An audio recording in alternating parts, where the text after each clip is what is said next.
ఎవరికి ఇవ్వనంత వరకు హృదయం ఎంతో విశాలంగా ఉంటుంది. ఇచ్చిన తర్వాత చాలా ఇరుకైపోతుంది. ఇంకొకరికి చోటే ఇవ్వనంటుంది. అంటే మీ హృదయాన్ని ఒక దేవతకు అంకితం చేశాను.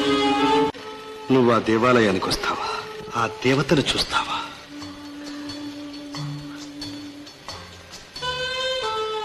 చూస్తాను.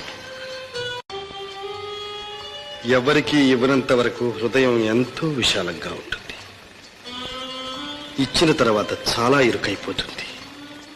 ఇంకొకరికి చోటే ఇవ్వనంటుంది. అంటే మీ హృదయాన్ని ఒక దేవతకు అంకితం చేశాను.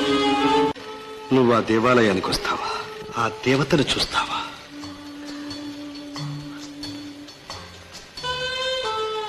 చూస్తాను. ఎవరికి ఇవ్వనంత